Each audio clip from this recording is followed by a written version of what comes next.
Kalau kata Bapak Novel Baswedan itu harus lebih diteliti lagi. Ya makanya Pak Novel bilang ini baru DKI Jakarta. Betul. Belum wilayah-wilayah yang lain. Iya. Man. Dan pertanyaan gua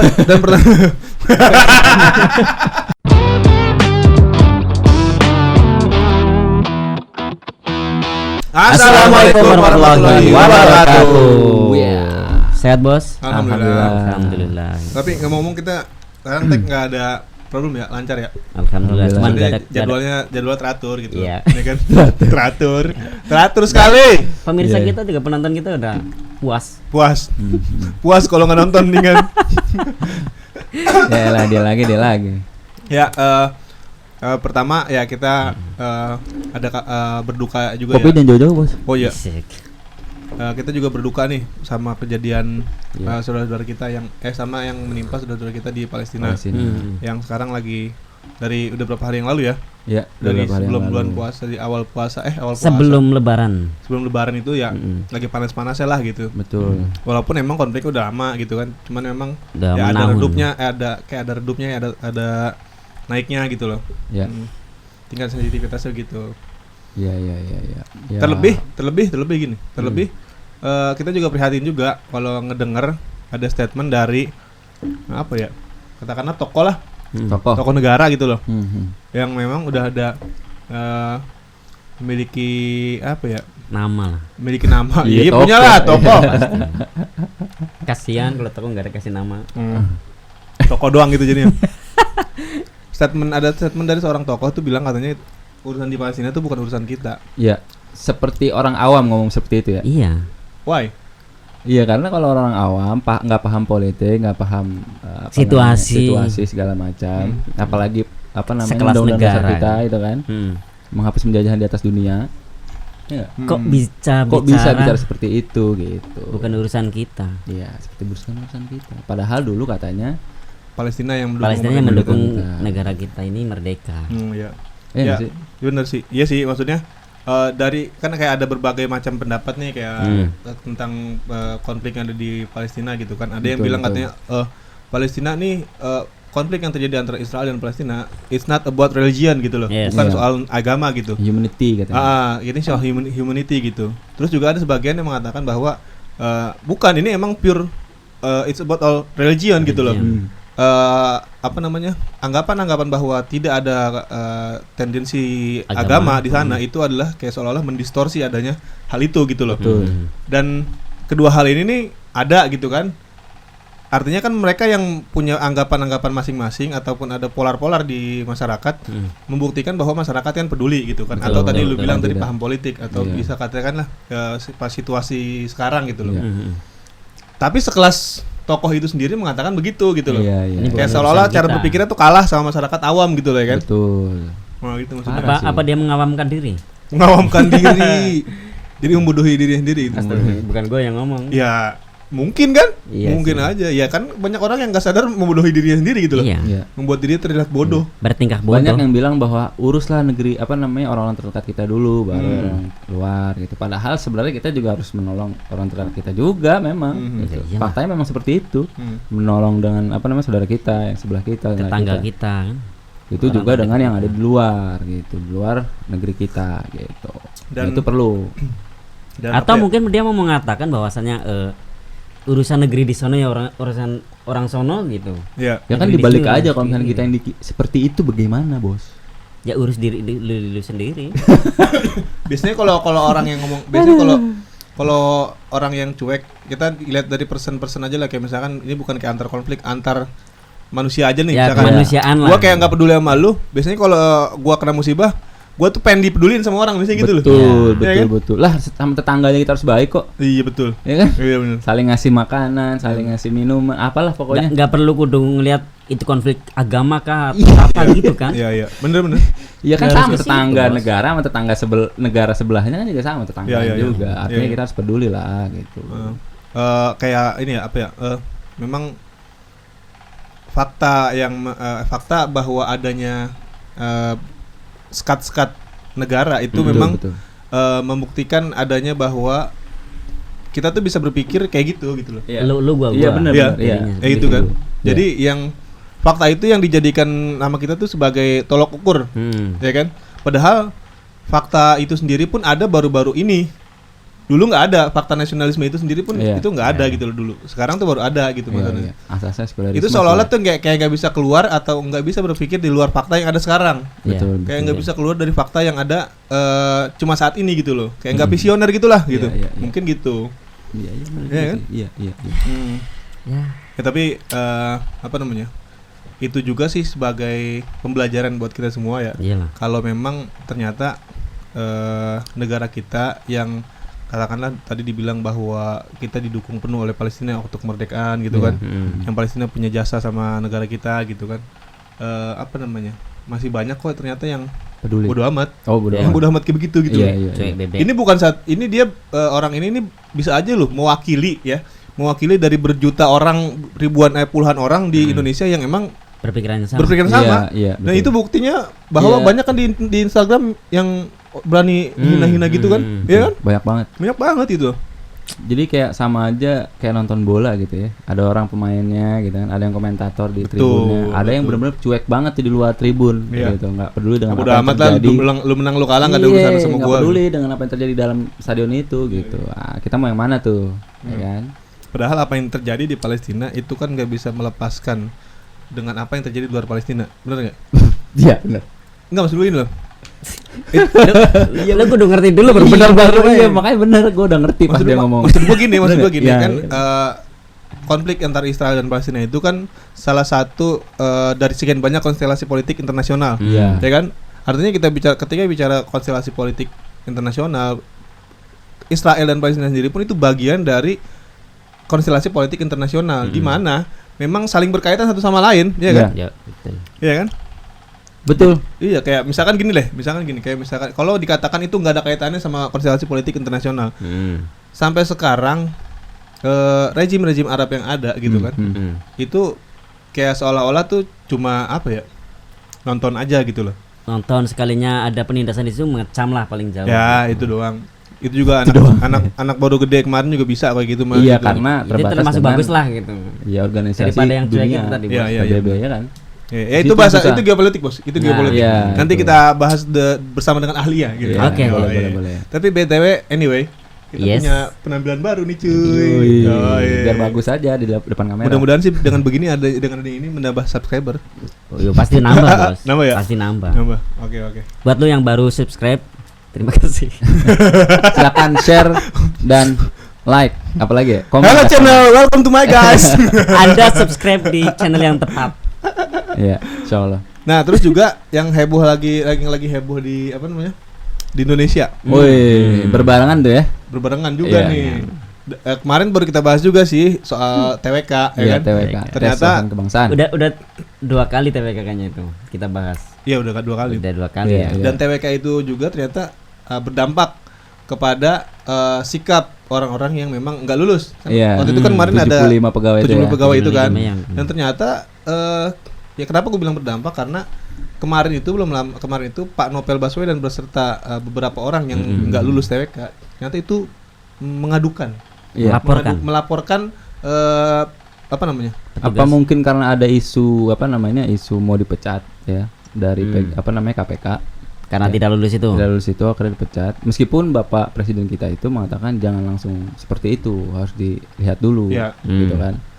Akhirnya keluarlah perkataan seperti itu, ya nggak? Ya, dan memang kenapa Pak Novel itu melaporkan, kenapa Novel dan beserta kawan-kawan itu melaporkan, karena memang adanya indikator. Iya. Ada indikator pelanggaran kode etik gitu loh. Betul. Pertama kayak misalkan pelecehan. Ya itu salah satunya. Yang paling disoroti itu kan adalah pelecehan terhadap kaum perempuan. Iya. Gitu kan. Kayak apa hubungannya sih lu kerja di KPK sama lu udah pacaran apa enggak gitu kan? Pacaran ngapain aja? Iya gitu loh. Sedangkan privacy di Indonesia itu kayak apa ya? Kayak itu tuh kayak harga mati banget tuh sih. Iya kan? Iya sampai agamanya yang jadi omongin. Iya itu loh. Sampai agamanya jadi omongin. Lu nanya soal agama lu apa? Itu kayak nggak boleh banget gitu loh. Kayak warning banget gitu. Kayak lampu merah banget. Ini soal pacaran udah pernah ngapain aja itu kan privasinya udah. Betul. Ya. Kayaknya kita tuh kayak ketinggalan jauh gitu sama negara Eropa. Padahal di Eropa itu apa namanya diskusi tuh di lapangan, di ruang terbuka. Iya benar iya. Parah itu. Kayak orang-orang kristolog gitu ya. Iya benar-benar di taman gitu diskusi segala macam. Wah, luar biasa. Kita kayak gimana ya? Ruang diskursus aja kita nggak ada, itu gimana mau melakukan diskusi gitu. Ruang diskursus hal-hal yang yang menyangkut ideologi, terkait dengan ideologi dan hal-hal yang itu kan. Nah, itu apalagi itu gitu. Jadinya ya. Padahal itu penting. Penting Gitu. Dasar, Bos. Iya. Balik lagi nih soal tadi KPK. Berapa T, Bos? Apanya berapa T itu tadi? Apanya? Oh, Bapak korupsinya. Iya. Oh iya, karena ternyata sebelum Pak Novel Baswedan itu gagal TWK, gagal tes TWK, ternyata berhasil mengungkap satu fakta. Nah, itu. Kasus korupsi bansos yang ternyata katanya ada indikasi bahwa nilainya sampai 100 T. Dan itu belum pasti loh. 100 T. 100 T.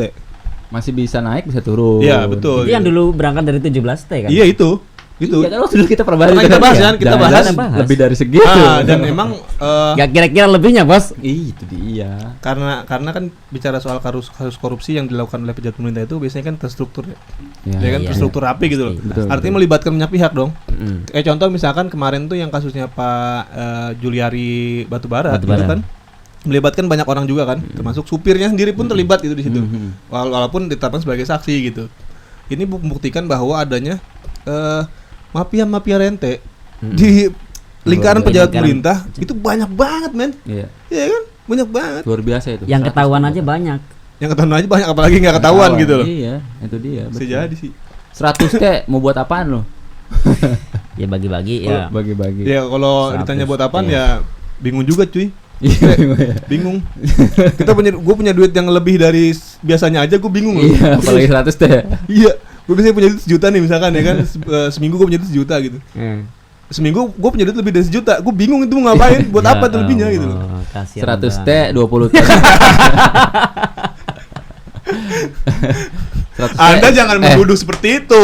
Lu bayangin, tapi kayaknya nggak mungkin 100 T itu cuma buat hanya seorang saja. Nggak mungkin saja. Iya gitu. betul. Pasti ya tahu lah kemana bagi-baginya itu. Iya.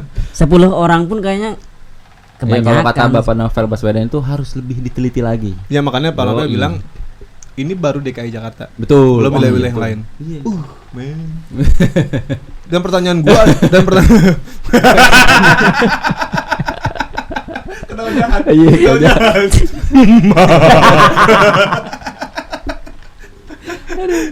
Dan pertanyaan gua adalah gini nih. Itu jelas-jelas Pak Novel berjasa sama Indonesia ya kan, memberantas korupsi kan karena korupsi pasti erat kaitannya dengan kesejahteraan masyarakat gitu kan. Ya jelas lah. Jelas banget gitu loh. Pertanyaan gua adalah kok nggak bisa lulus tes kebangsaan gitu loh. Iya itu dia. Iya kan gitu. Karena dibawa-bawa bos kemarin itu bahasan radikalisme, bahasan di tes TWK itu. Iya, bahasan-bahasan itulah dibawa-bawa. Oh. Jadi kayak pengen tahu nih iman lo sama kebutuhan lo akan cuan itu seberapa kuat ya kan. Jadi bukan tes wawasan kebangsaan sebenarnya. Tes keimanan mungkin. Tes keimanan itu dia. Kalau semakin lemah harus semakin bagus di KPK kata dia.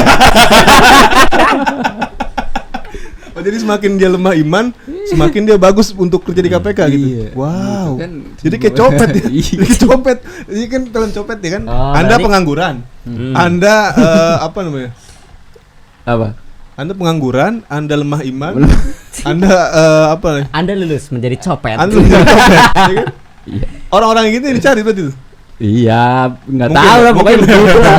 Kita lihat aja indikasinya kan adalah dilihat dari beberapa orang yang nggak lulus ternyata punya prestasi luar biasa. Nah, itu kan gitu. Betul. Tapi bisa jadi orang-orang yang lulus itu belum tentu begitu, men. Ya kita nggak bicara. Bisa jadi lebih parah.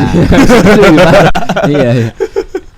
Tapi betul. Ternyata berbanding terbalik nih apa yang dianggap sama masyarakat selama ini bahwa bagus.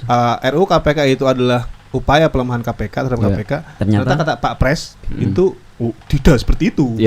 Tidak seperti itu gitu loh. Jadi ini adalah upaya untuk mengontrol para pegawai KPK untuk lebih tunduk kepada Undang-Undang Dasar 1945. Pertanyaannya, apa? Sebelum RUU KPK emang udah nggak tunduk?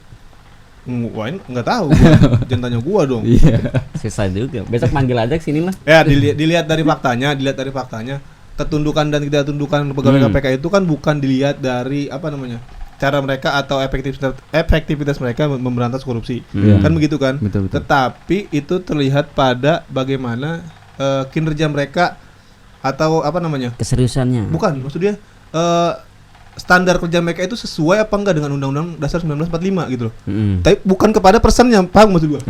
Iya kan? Jadi tunduknya mereka itu kepada negara, itu bukan kepada person tapi kepada Undang-Undang Dasarnya itu sendiri. Ya, yang benar gitu kan? Masih dalam koridor Undang-Undang tersebut apa enggak gitu. Masih dalam koridor harusnya itu. Yang begitu. gua lihat seperti itu. Harusnya begitu. Karena di situ kan ada individunya nanti. Yes. Memang ada tiga apa sih aspek gitu misalkan. Tapi yang gua tahu kan KPK itu. dari dulu emang dikasih apa kewenangan yang spesial gitu. Betul. Kan dalam menangani kasus-kasus korupsi ini. Sebenarnya harusnya nggak KPK doang, Bos. Semua jajaran sebuah lembaga gitu ya harusnya spesial dalam menangani negara. Iya dong. Enggak, maksudnya dalam Enggak, sekarang gini, kalau misalnya cuma KPK, berarti dia akan memberantas korupsi itu secara terus-menerus. Padahal harusnya semua keimanan di setiap individu harus ada bertakwa. Oh iya itu. Ya kan? Satu, kedua harus ada masyarakat yang mengkritik atau menasehati yang bertakwa juga. Masyarakat yang bertakwa juga. Yang ketiga adalah negara yang bertakwa juga. Tiga-tiga itu satu betul. Ini. Satu visi lah ya. Satu visi. Jadi semuanya seharusnya bergerak bareng. Iya, itu maksud gue. Iya. I know. Enggak, maksud gua dalam ukuran tadi ketaatan kepada undang-undang itu, Bos. Iya. Dulu kan sebelum ada RUU KPK ini, sebenarnya mereka juga dalam koridor undang-undang kan. Iya, betul. Dikasih aturan yang spesial misalnya dalam menangani kasus-kasus korupsi gitu. Iya. Untuk menangani kasus korupsi ya. Dan memang enggak bertentangan. Adapun kasus-kasus yang disematkan atau di apa ya? Ibaratnya kasus-kasus yang melibatkan para petinggi-petinggi KPK seperti Abraham Samad, waktu itu kan Pak Abraham Samad dan lain sebagainya. Itu kayak seperti ada motif gitu loh. Ada motif tertentu, bukan kayak sebagai penegakan hukum. Paham gak maksud gua? Paham. Kita flashback gitu kan. Kita lihat kasusnya Abraham Samad terus kemudian yang lain sebagainya. Kenapa itu melibatkan mereka di saat negara saat itu sedang banyak OTT gitu loh. Iya. Kan? Lagi gencar-gencarnya ya. Iya, lagi gencar-gencarnya gitu loh. Itu kayak ada tendensi khusus ke mereka gitu loh, ya kan? Yes. Artinya gue bilang tadi kebenaran atau tidak tunduk ke mereka itu bukan kepada dilihat pada personnya gitu loh, tapi jalurnya sesuai nggak mau undang-undang dasar gitu kan? Karena ya memang itu semua. Memang itu sebetulnya dasar kita mau tunduk sama dasar negara, apa yang mau menerapkan sama negara kan itu. Yes. Iya kan? Betul. Karena bicara soal person nggak menutup kemungkinan ada banyak intervensi dalam kepikiran mereka ya kan. Ada banyak pihak-pihak lain yang memang menyusupi pemikiran mereka kan gitu. Betul nggak? Betul. Iya. Harus ikut dengan undang-undang. Bukan ikut kata partai. Karena petugas partai nggak bisa begitu. Nggak bisa begitu. Kenapa emang lu? Hah? Emang kenapa lu? Ya nggak bisa lah. Oh, iya. Negara ini bukan punya partai men. Negara ini punya rakyat. Iya. Jangan sampai pemimpin kita dikendalikan oleh partai. Iya. Karena Kenapa mimpin? Kalau lu bisa ngomong kan dulu pernah ada bapak. Coba ceritakan dengan jelas. Ibu ya. Bahwa ibu gimana orangnya? Pemimpin kita itu petugas orangnya gimana orangnya? Bapak apa ibu, Bos? Ibu. Manggilnya sopan dong. Ibu. Udah tua. Sedikit tua lah. Manula dong berarti. Iya. Tapi lu tahu nggak bedanya badan sama lembaga? Kan ada badan intelijen misalkan, ada lembaga pemberantasan korupsi misalnya gitu. Tahu nggak lu bedanya badan sama lembaga? Badan sama lembaga. Iya. Apa ya? Badan. Badan siapa nih? Ya apa bedanya badan sama lembaga? Contohnya? Badan apa nih? Ya gua tanya lu tahu nggak jawabannya? Iya apaan lu? Ya nggak tahu. Lu tahu nggak, Bos? Badan dan lembaga. Enggak, soalnya gue curiga dia mau badan sama lembaga tuh gue curiga.